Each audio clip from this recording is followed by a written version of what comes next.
Olá, muito boa noite a todos. Começa agora mais uma edição do programa A Verdade de 2015. Eu sou Hamilton Nogueira. Nosso tema para debate hoje é a tragédia ambiental em Mariana, município de Minas Gerais. Hoje completa um pouco mais de um mês. Fique atento, o programa A Verdade está no ar.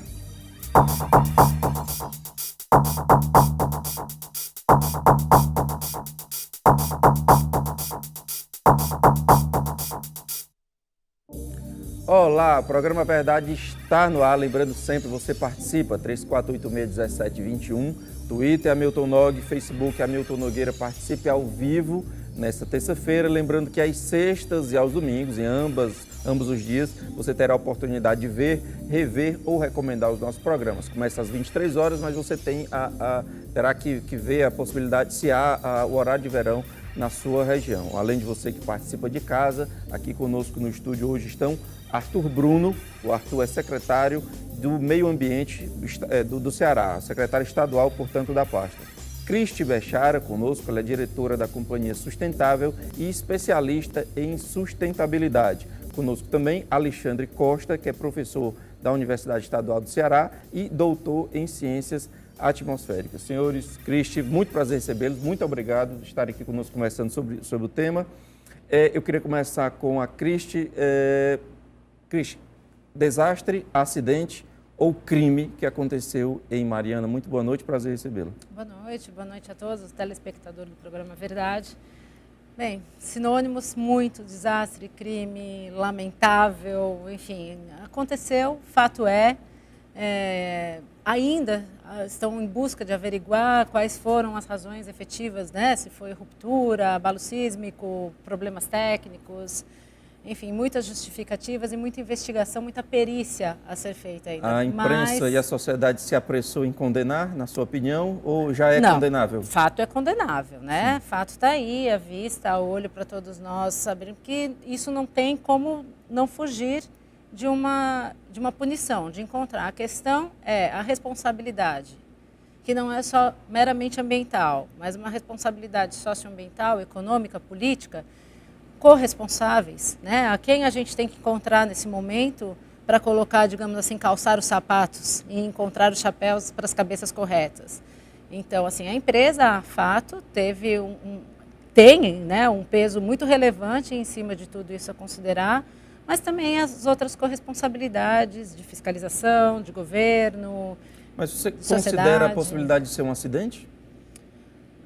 Não, bem, acidente é uma coisa muito, assim, deixa eu pensar primeiro também antes de responder acidente, né?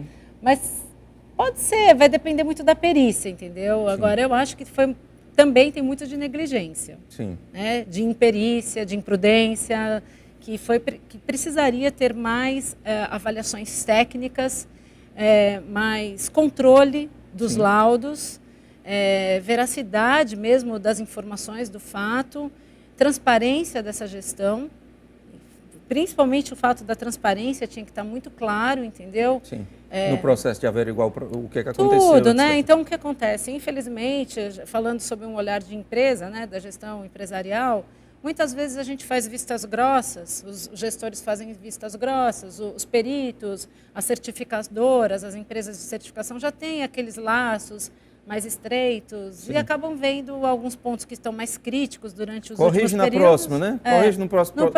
No próximo. Então, vai ficar de corrigir? Tá, até 2015, estende um prazo. Entendi. Mas aquilo pode acontecer, ficam negligenciando, então, a coisa.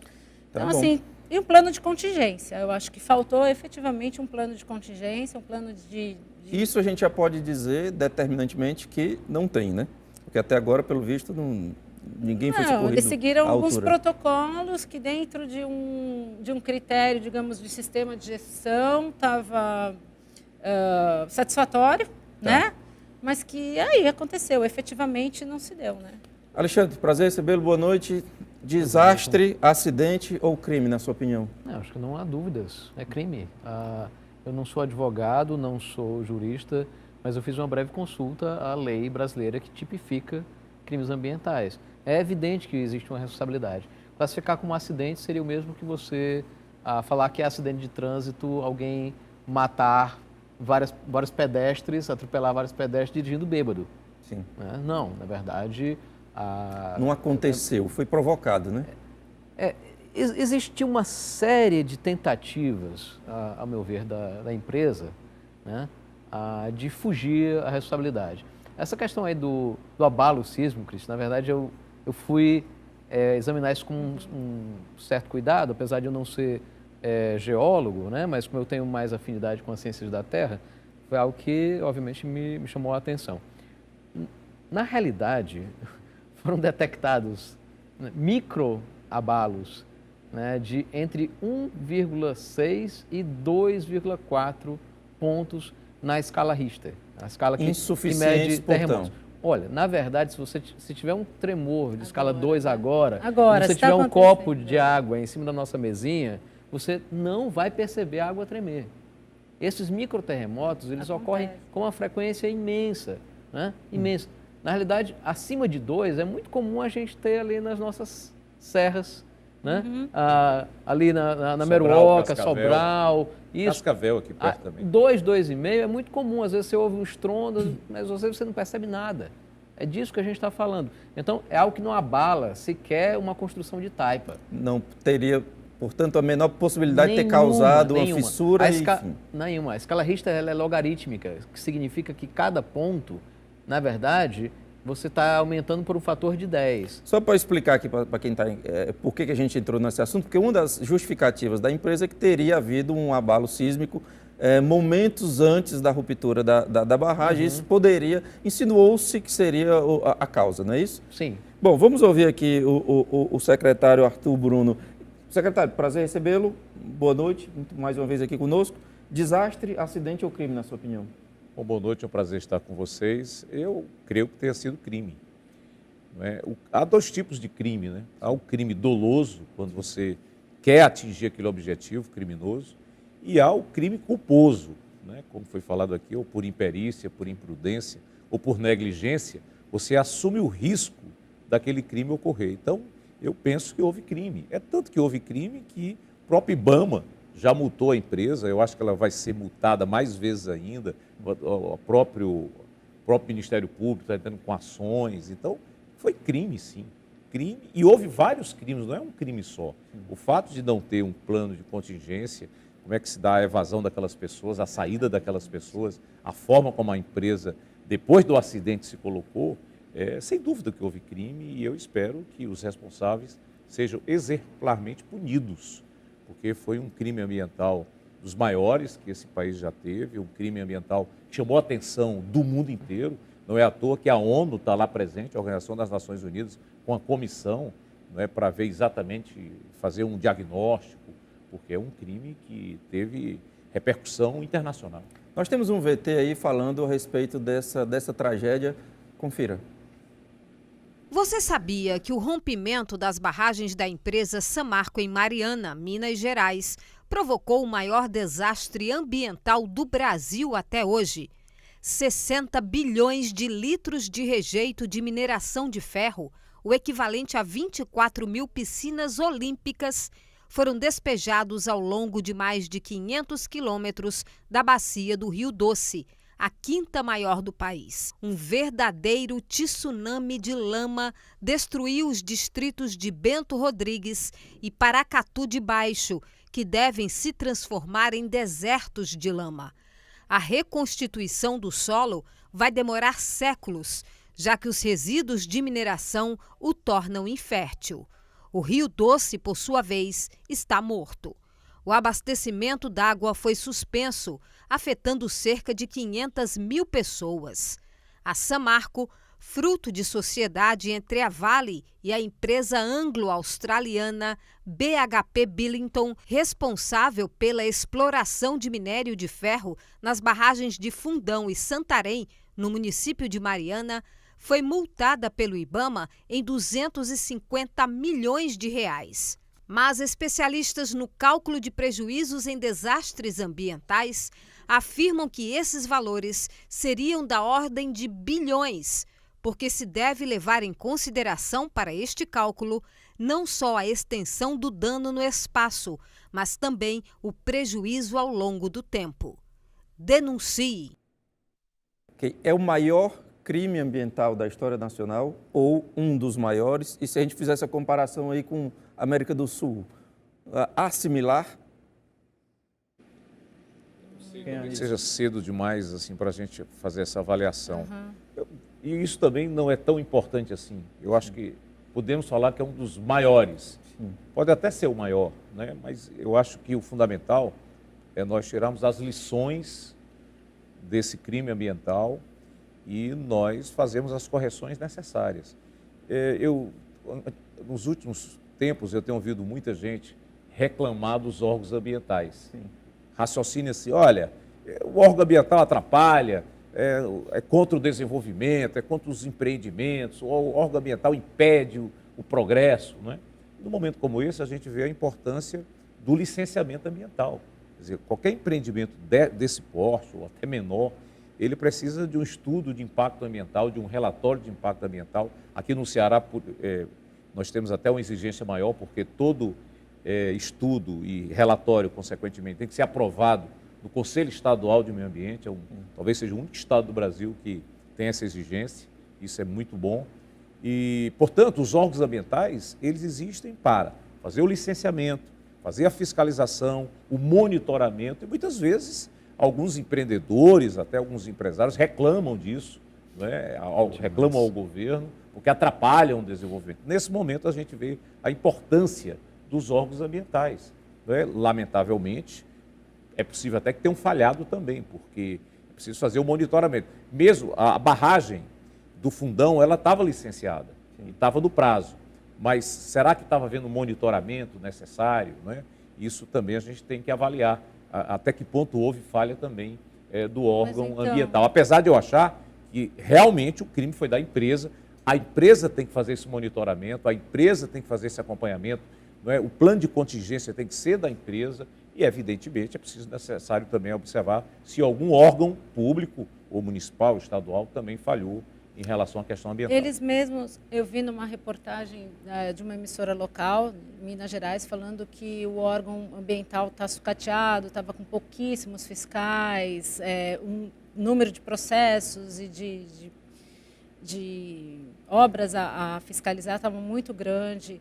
Então, a outra consideração também é que a empresa ela até colocou em seu relatório de sustentabilidade que estava em franca expansão, franca produção, ou seja, a coisa estava volumosa, bom estava lembrar aumentando. que não é qualquer empresa, só lembrando, Não, é a 10ª maior exportadora do Brasil.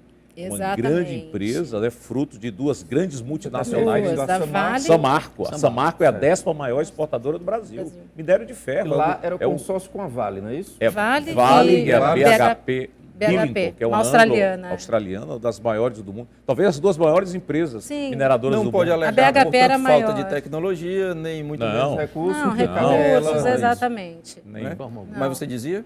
Não, então, eu dizia justamente que tem assim, uma série de outros assuntos, e que como eu mencionei no primeiro momento da fala, a corresponsabilidade, né? Então, assim como o Bruno bem colocou, tudo bem, o órgão ambiental também deve ter falhado em determinados processos de falta de a fiscalização, né? Monitoramento não ter sido tão...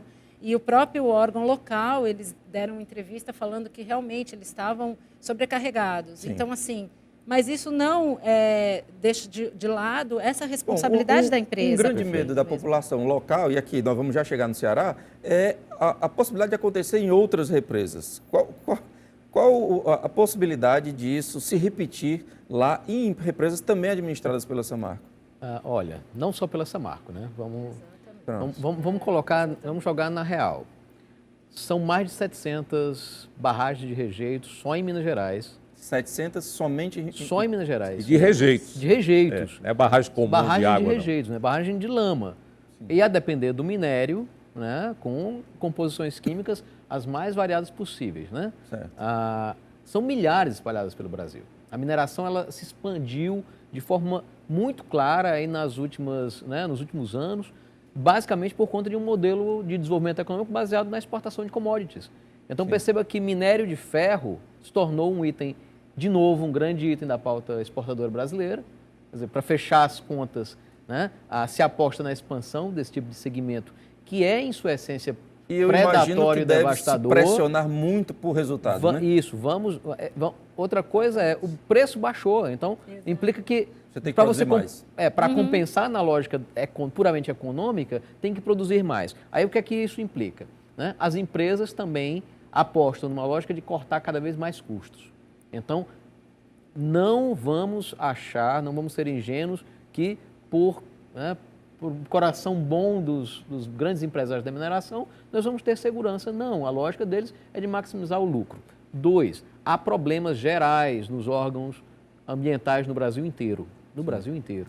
Né? Assim, por mais que possa haver, eventualmente, né, esforços de gestores em algumas posições, vamos também falar sério sobre isso. Existe muita pressão no poder econômico e existe uma vinculação perversa entre o processo de financiamento eleitoral, né, e mineração, agronegócio, petroquímicos, todos os setores econômicos com fortíssimos impactos sobre o meio ambiente. Se você for olhar a lista, né, de financiamentos de campanha em Minas Gerais, né, para governadores, deputados, etc., vários deputados que foram compor a comissão que vai acompanhar o novo código.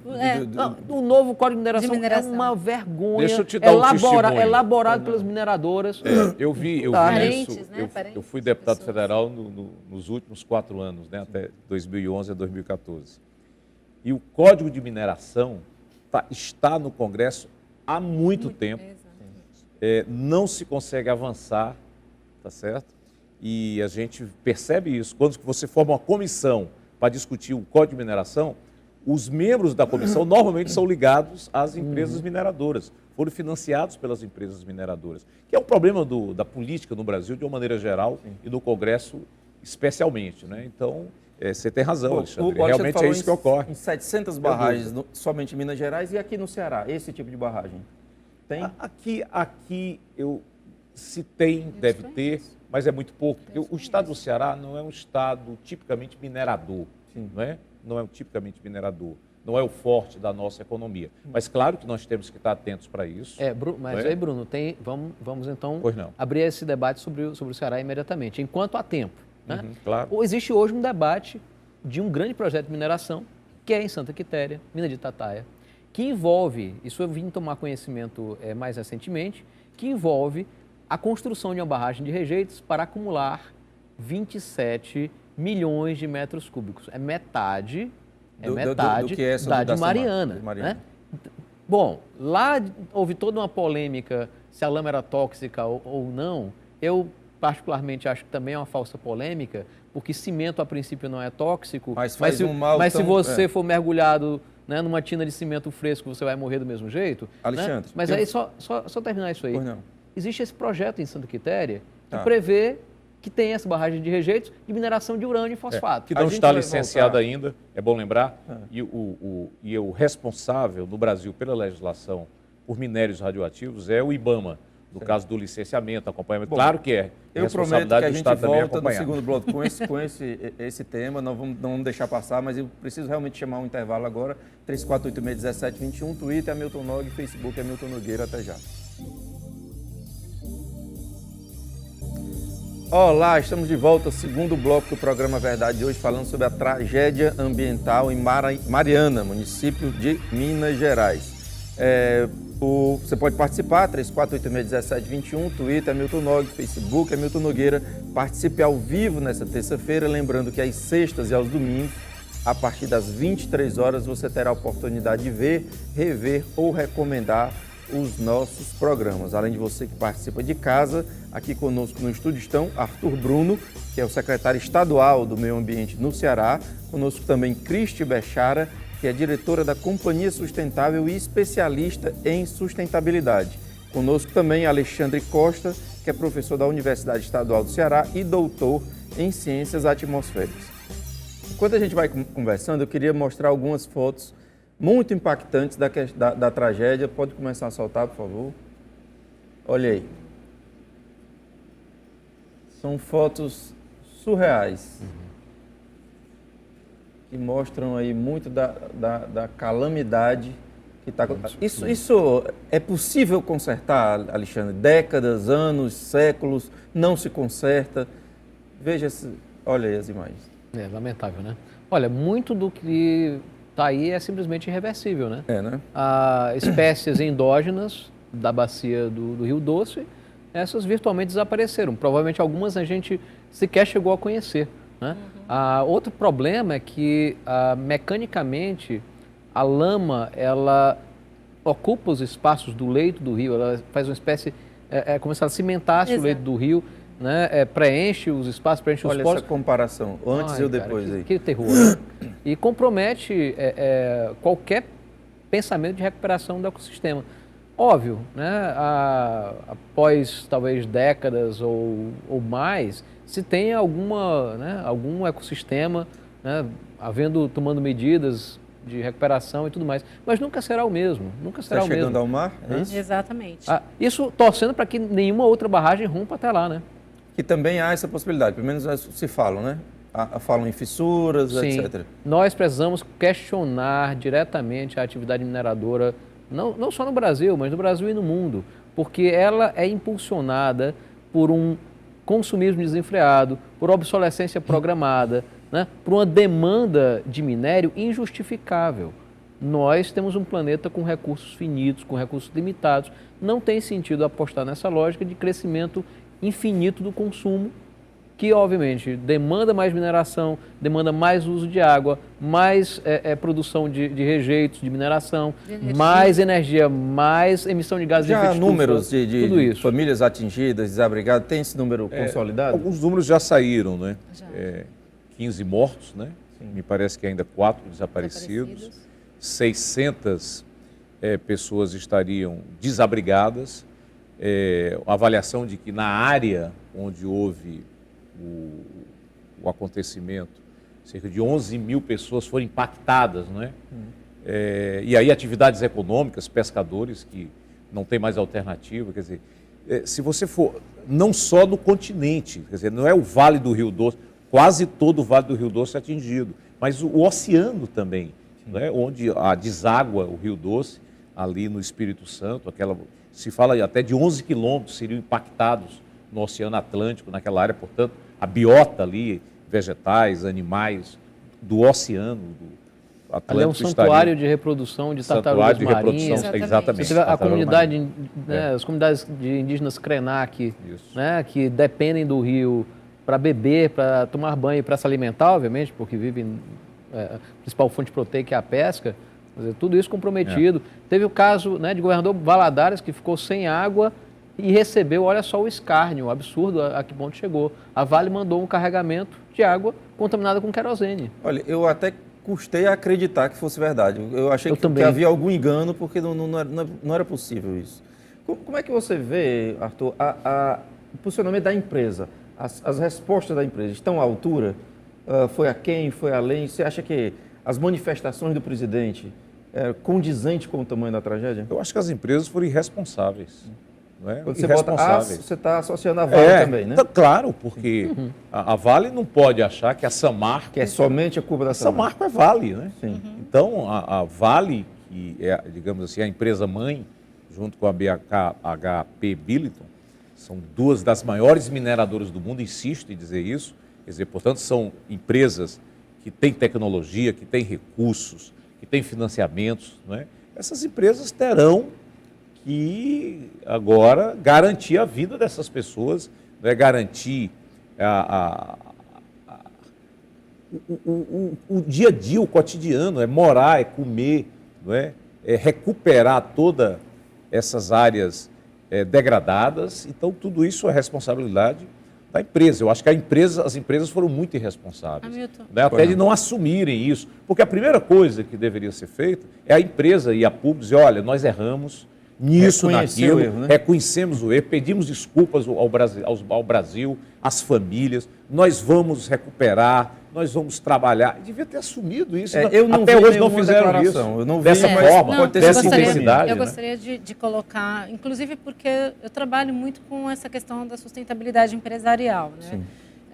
Então, o que é empresa? Para a gente analisar e também refletir sobre isso, né?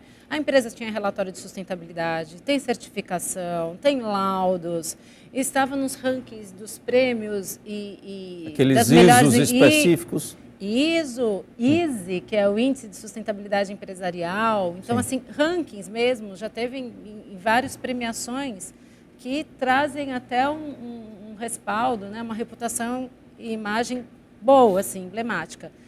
Para vocês verem que de tudo isso também não significa, né? Se você não monitora, se você não acompanha. E não se na impede hora, que aconteça, né? posso usar uma expressão bem popular, do pega para capar, né? Do hora que o bicho está pegando, não surgir essa tal governança que a gente fala tanto, que é a transparência, que é a accountability, que é a parte da equidade, dos valores da empresa. Então, o que adianta ter missão, visão, valores? O que adianta você escrever um relatório de sustentabilidade lindo? O que adianta você pintar de verde a fachada da sua empresa se na hora do vamos ver, a sua postura é de se conter, de não se declarar, de não colocar a coisa adiante, entendeu? Então, assim, eu vi que a postura do presidente, ele até participou de umas coletivas, ele realmente estava até com uma aparência de quem estava desgastado. O prefeito da cidade ficou internado. Então, assim, alguns gestores, alguns cabeças desse processo tiveram reações, assim, mas na medida que as informações também chegavam até eles, né? Porque eles também, acredito, tiveram essa preocupação de não falar o que não podiam também ir além das informações técnicas chegando. Mas, sim, eu acho que o Conselho de Administração, que é composto pelas essas duas grandes empresas, que tem expertise, know-how, né, deviam ter sido, sim, colocadas também à prova de conversar, de transparecer ao público, não ficasse isso dentro da imagem de um CEO, entendeu? Dentro da imagem do presidente. Eu queria saber a opinião do Alexandre sobre o comportamento da empresa pós-acidente. Não, olha, eu na verdade acho que antes, durante, depois é inaceitável, né?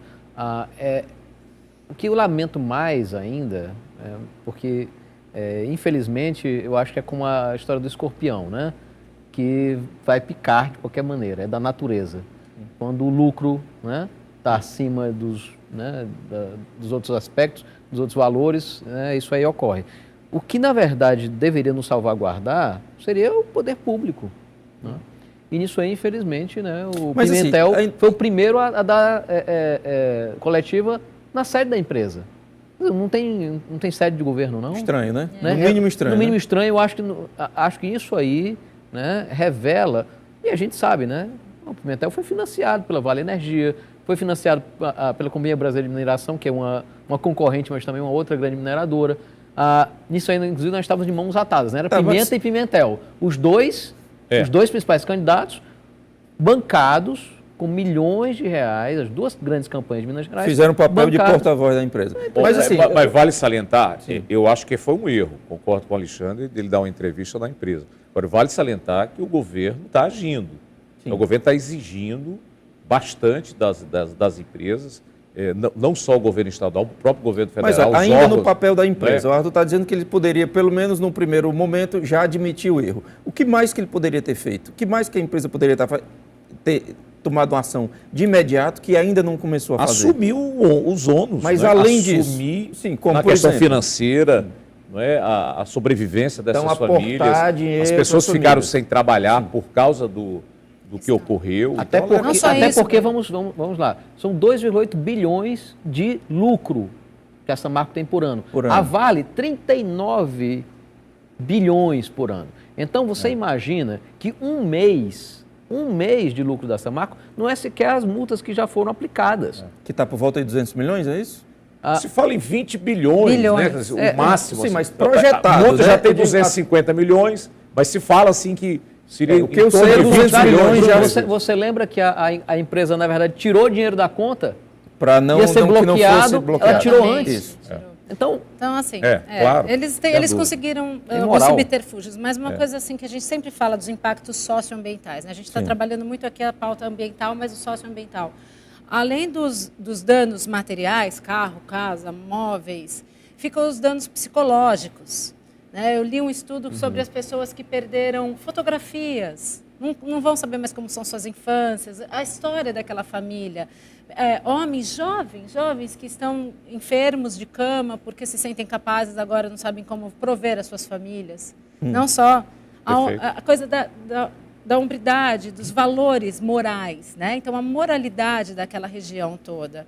Foi um dano, né? Quando você falou crime, dano, tragédia, é um pupurri, foi um pouco de tudo, né? E muito de tudo também ao mesmo tempo, porque é um impacto que passou por quilômetros. Passaram, acho que, por 2 ou 3 estados. Alguém sabe me corrigir? Né? Minas e Espírito Santo, né? Exatamente. Passaram, então, por 2 estados. 650 quilômetros. Então, politicamente, inclusive, pede que tenha decisões estaduais, assim, né? O que tenha congruência nessa fala. Então, assim, é uma escala muito grande quando a gente vai pensar, desde da maximidade dos impactos aos mínimos impactos. Tá, bom, voltando aqui ao tema, conforme prometido, você falou de uma barragem de rejeitos a ser construída do Ceará, é isso? Faz parte do projeto da mina de Santa Quitéria para a exploração de urânio e fosfato. Isso é um projeto, isso é uma possibilidade, está em que nível? Olha, na realidade estão sendo feitas audiências públicas, eu inclusive participei de uma, eu não tinha ainda a exata dimensão do processo. Eu, por ser contrário à energia nuclear, obviamente eu tinha uma posição a princípio contrária, né, ao projeto, mas eu fui examinar em mais detalhes. Tem 2 coisas que para mim realmente são inadmissíveis. O Ceará precisa, na verdade, negar esse projeto de forma muito clara. A primeira delas é a demanda de água. Né? Uma mina consome muita água. A mina de Santa Quitéria, por exemplo, solicita, e aí a COGER, né, infelizmente, não está fazendo um papel decente, apresentou um suposto estudo de viabilidade hídrica que em 10 minutos eu consegui detectar meia dúzia de erros, assim, era grotesco, né? E eu digo isso com toda, né, aqui diante do secretário de Estado, é preciso a gente colocar o dedo na ferida ali na COGER, não dá para aceitar aquele tipo de coisa. Um estudo completamente furado, usando estimativas de temperatura, precipitação de 30 anos atrás, ao invés de olhar para frente com as mudanças climáticas, iniciando os modelos hidrológicos como se os reservatórios tivessem 70% de capacidade, a gente sabe que está com 13% no sistema, para tentar dizer que tem água para a mina. Essa barragem seria em que município? Santa Quitéria. Santa Quitéria. Na realidade, a mina consumiria 5 vezes o que o município inteiro consome. E que às vezes falta. E que falta, a gente sabe disso. Vamos lá para o município de Santa Quitéria para ver como é a realidade. Secretário, esse modelo não pode ser revisto, não? Claro que tem que ser estudado. Eu quero aqui só afirmar que a COGER, Companhia de Gerenciamento de Recursos Hídricos do Ceará, é uma referência no Brasil. Hoje nós temos uma empresa que faz o monitoramento de 150 barragens, faz um trabalho excelente no que se refere a adutoras, canais. Então, o Ceará hoje é modelo para o Brasil no que se refere a gerenciamento de água. A própria COGER faz esse monitoramento? A COGER faz esse monitoramento. Não é terceirizado por nenhuma empresa? A COGER tem quadros, muita gente concursada, muita gente competente. Então, quero dizer que a COGER é um modelo, é uma referência do Brasil. Talvez os próprios estados do Sudeste não tenham a competência e a capacidade como tem uma COGER. Lógico que a gente precisa analisar esses dados que o Alexandre coloca, né? E vamos ver isso. Esses dados são públicos?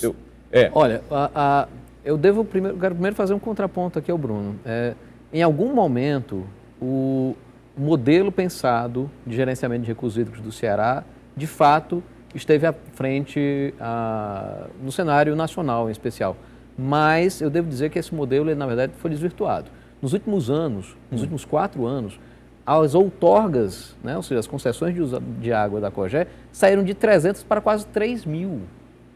Foram multiplicadas para grandes irrigantes, as grandes indústrias do PECEM. E nessa lógica, a perspectiva em geral da COGER deixou de ser a de fazer um gerenciamento saudável para garantir uma perspectiva de estoque seguro a longo prazo dos recursos hídricos no Estado e passou a priorizar o atendimento aos interesses econômicos. É desse tipo de coisa que a gente está precisando dar em cima, na verdade. Né? O estudo específico de Santa Quitéria, pelo que eu entendi, não era público. Ele foi apresentado naquele momento da audiência, né, e disponibilizado de maneira impressa em pequeno número. Eu acho, na verdade, que a sociedade precisa reivindicar E a gente que isso participa seja muito publicado pouco amplamente. disso, né? A própria imprensa cobre muito pouco esse tipo de A Cogé tem coisa. muita transparência nos seus atos, né? Basta ver hoje que no Ceará nós temos os comitês de bacias hidrográficas, nós temos 12 bacias hidrográficas no estado do Ceará, cada bacia tem o seu comitê e que discute, que reúne, que eu acho que os dados são transparentes, evidentemente que nós temos que analisar isso que o Alexandre coloca, mas insisto, nesse momento, por exemplo, de seca, a Cogé faz essa gestão, está administrando, diminuiu, por exemplo, a água para irrigantes, diminuiu a água para carcinicultura, diminuiu a água para empresas, outras alternativas estão sendo pensadas. Eu acho que nós não tivemos um colapso como São Paulo teve. Sim. O próprio Rio de Janeiro teve problema. Próximo disso, pelo menos, né? Exatamente. Quer dizer, por quê? Porque nós gerenciamos bem as águas do Ceará. Pode ser melhor? Sempre pode. Né? Hoje temos que estoque de acompanhar, 3%, é isso? fiscalizar. Olha, nós estamos com 13% no estoque hídrico do conjunto do estado do Ceará. Nós temos, infelizmente, Bruno, aí vários municípios do interior estão em colapso. Sim. Né?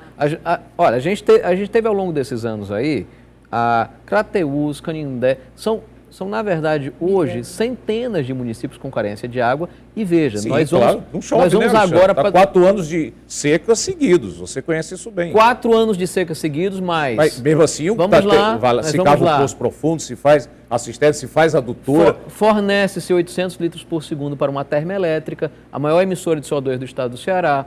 Por muito tempo se forneceu, agora baixou para 2.200, o que ainda é muito elevado, mas por muito tempo se forneceu 7 metros cúbicos por segundo, 7 mil litros por segundo saindo do Banabuiú. O Banabuiú secou, não foi por escassez de chuva, foi por um péssimo gerenciamento, pelo beneficiamento do agronegócio do Vale, né, do Jaguaribe. A gente sabe disso, chamados perímetros irrigados, que abrigam ali Del Monte e várias empresas de agronegócio. Peço licença, temos que fazer um breve intervalo, 34861721, Twitter, Hamilton Nogue, Facebook, Hamilton Nogueira, a gente volta já.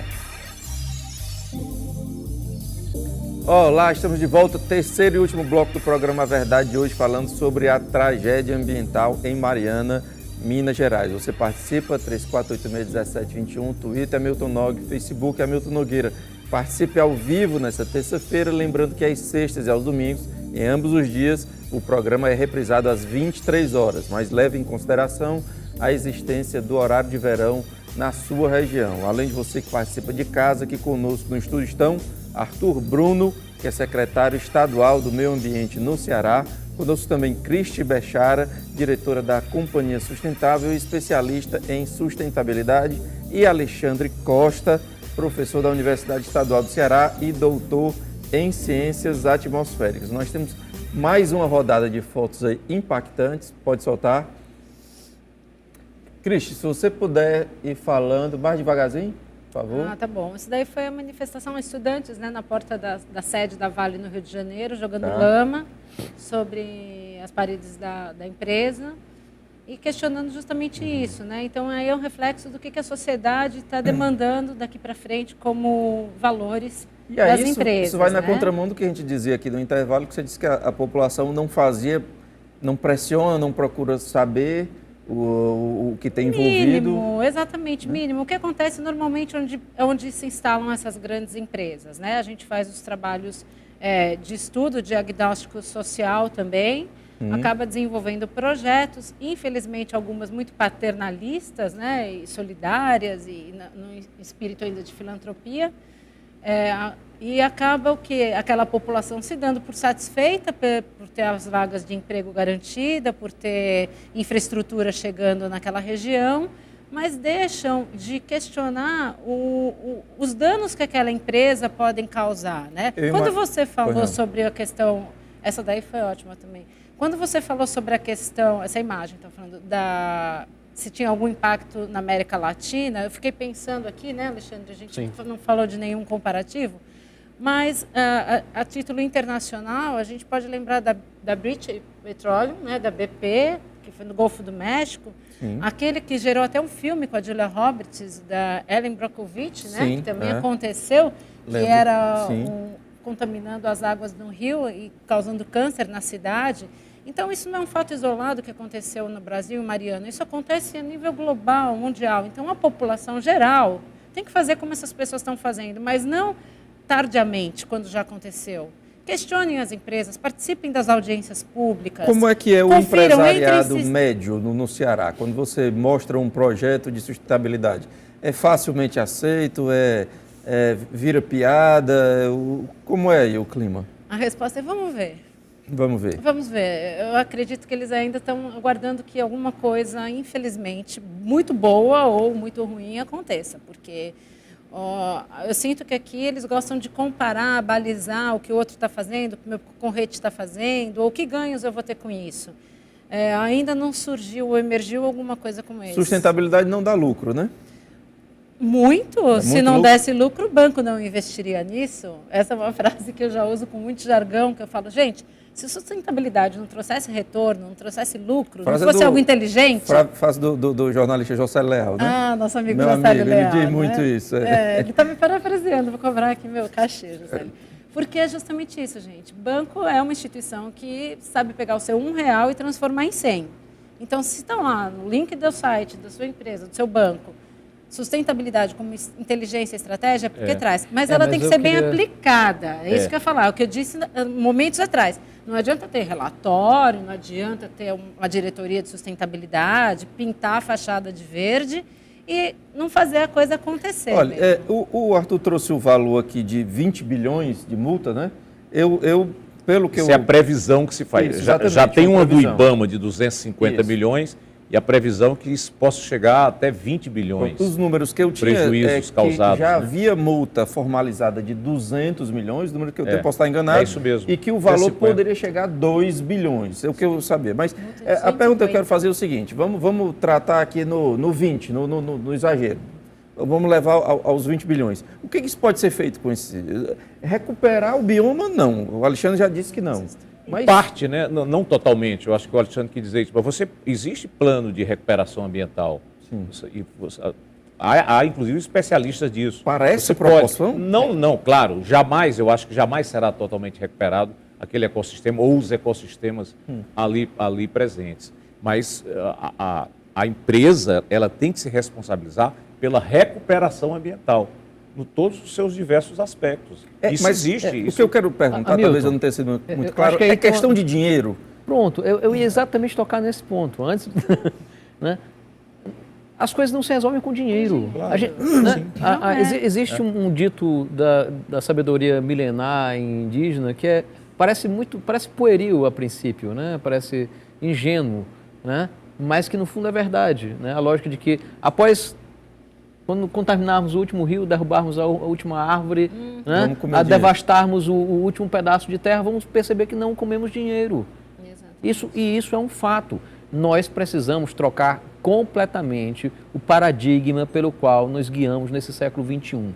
Nós estamos colocando todo o ecossistema global acima dos seus limites, seja via mudança climática, seja via uso da água, acidificação dos oceanos, contaminação química, etc. Nós estamos, na verdade, usando mais recursos do que a Terra é capaz de repor. Nós estamos produzindo rejeitos, e aí é lixo radioativo, é plástico, é gás de efeito estufa, é rejeito de mineração, que não são processados pela natureza, não são reprocessados. Então, essa visão da economia, essa visão financeirista acima de tudo, que faz inclusive com que muitas empresas pratiquem o que a gente chama de greenwashing, né? Quer dizer, você coloca, nós somos sustentáveis, coloca isso no site, etc. Por trás está fazendo, né, todo o processo de destruição. Nós temos que inclusive entender que alguns processos econômicos na base produtiva, como nós temos hoje, eles não têm como ser sustentáveis. Claro. E precisam, Então, portanto, exato. ser substituídos. Exato. Dar lugar vamos aqui a outro pra- paradigma vamos de aqui para produção. Nelson Rodrigues, né? Toda unanimidade é burra.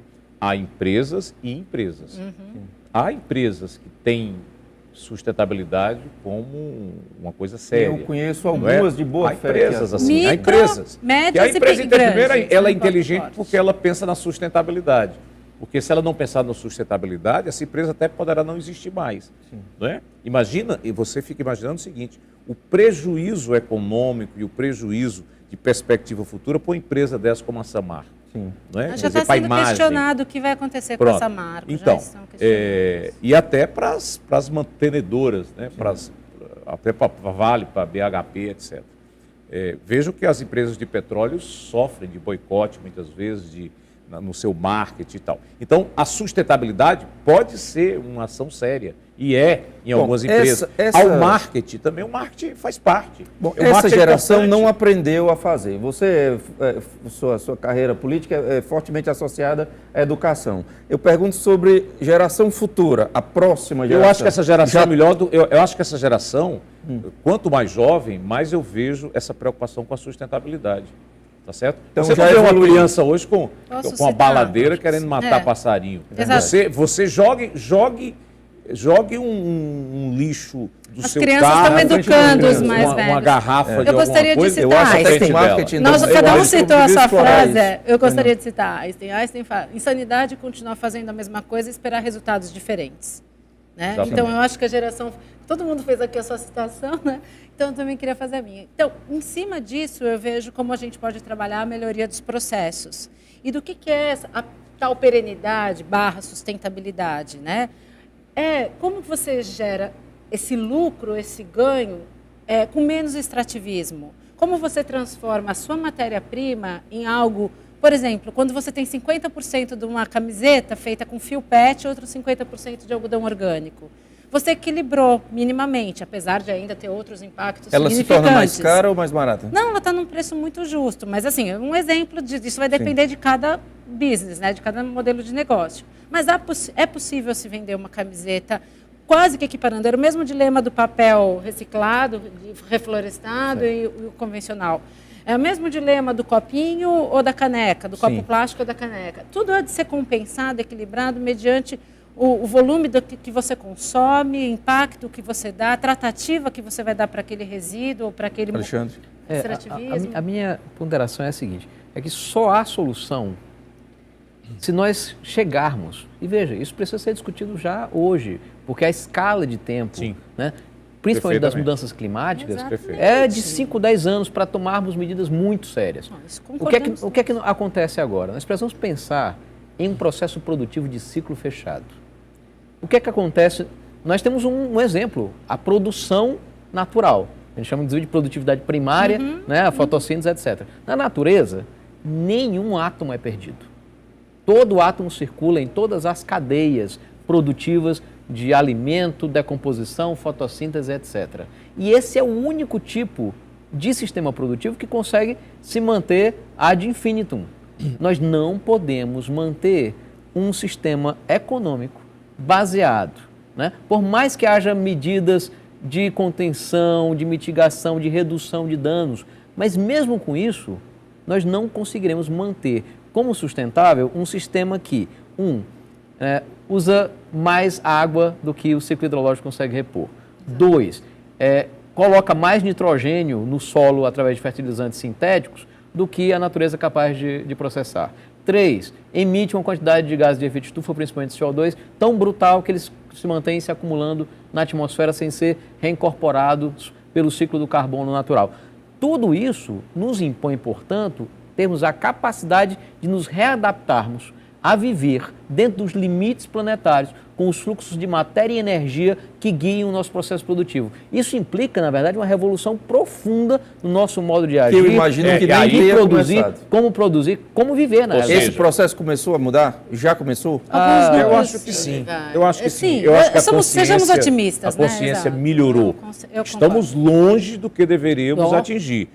O Alexandre colocou um fato corretíssimo, né? Se avalia, eu acho que de forma assim muito grosseira ainda, que nós utilizamos 50% a mais dos recursos naturais para a sustentabilidade, para garantir a existência do nosso planeta. Ou seja, nós estamos fadados ao desastre, à catástrofe, se nós continuarmos com esse grau de consumismo. Então, esse diagnóstico que o Alexandre faz é corretíssimo.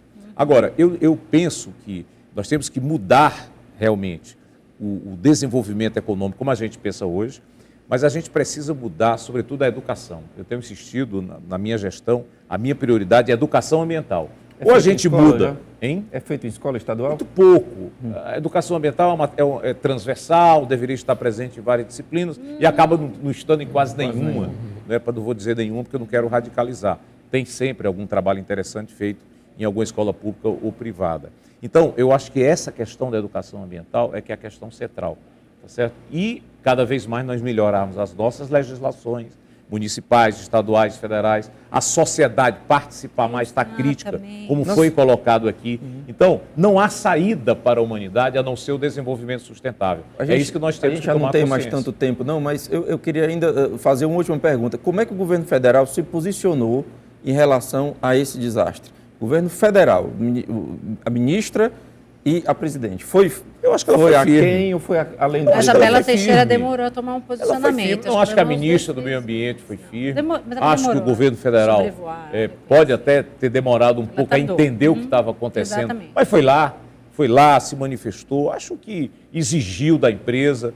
Né? Podia ser mais? Sempre pode. Mas eu acho que o governo federal deixou sua posição muito clara. Eu acho que a resposta foi muito lenta. Eu também. Né? Sinceramente... Mas quando a resposta foi condizente com o tamanho do problema? Ainda não foi condizente. Eu acho que melhorou o grau de resposta ao longo do tempo. Mas venhamos e convenhamos. 2 dias depois do que ocorreu, as redes sociais já estavam pululando de informações acerca da escala do acidente. Aquilo ali demandava pronunciamento e visita imediata da presidente. Né?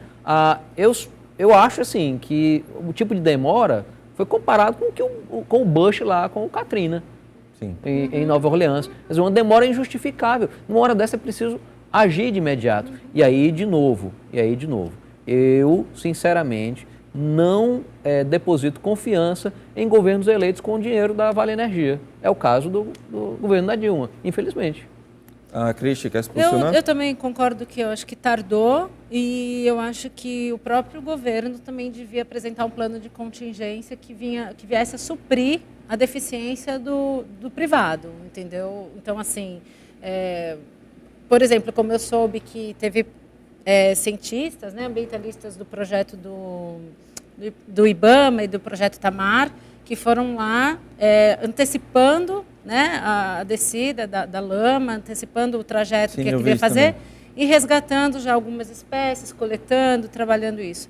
Ou seja, o governo também, eu acho que isso vai servir como um bom case, um bom exemplo para, infelizmente, se houver novamente outros danos ambientais impactantes como esse, ele já saiba também se posicionar, antecipar em tempo mais rápido. Bom, eu estou com 2 minutos e meio, isso? 2 minutos? 2 minutos, né?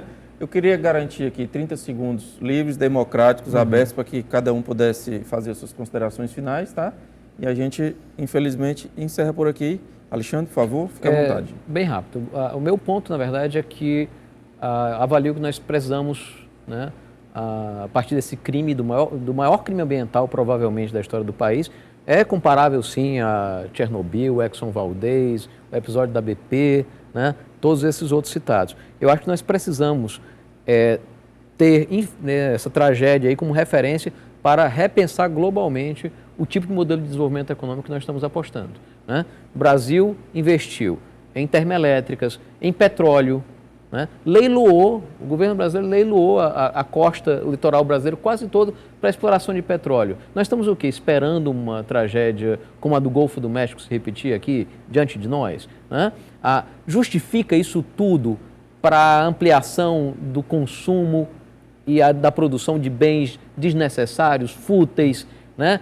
Para encher as ruas de automóveis. Bens desnecessários é um ótimo termo. A obsolescência programada, celulares que não duram 6 meses.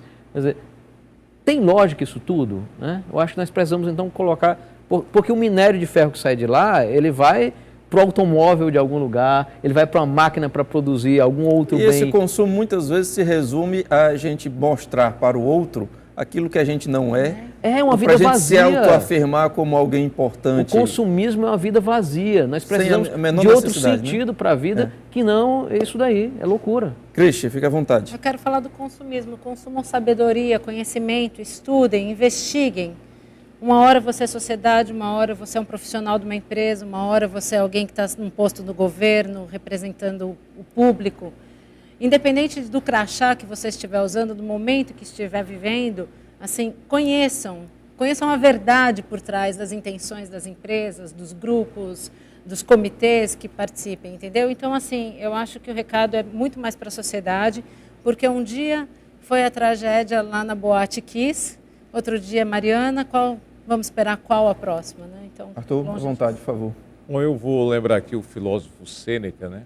Dizia que nenhum vento sopra a favor para o marujo que não sabe onde ir.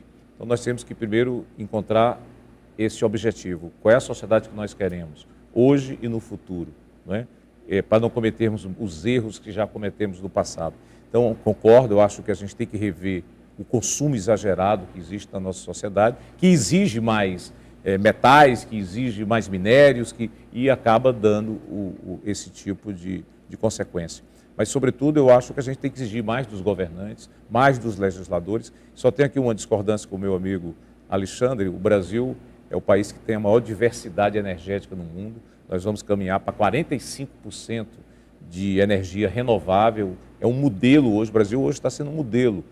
Precisa melhorar muito ainda, mas já é um modelo para o mundo de eficiência energética. Senhores, Cristian, agradeço demais a participação de todos. Agradeço também meu amigo Daniel Braga Albuquerque, Ricardo Cavalcante, Rodrigo Barroso, Sidney Guerra, Narcélio Ferreira, Neise Marques, minha amiga Neise, que fala que a ganância do homem não tem limites. Grande abraço para todos. Terça-feira que vem, já sabe qual é o assunto, né?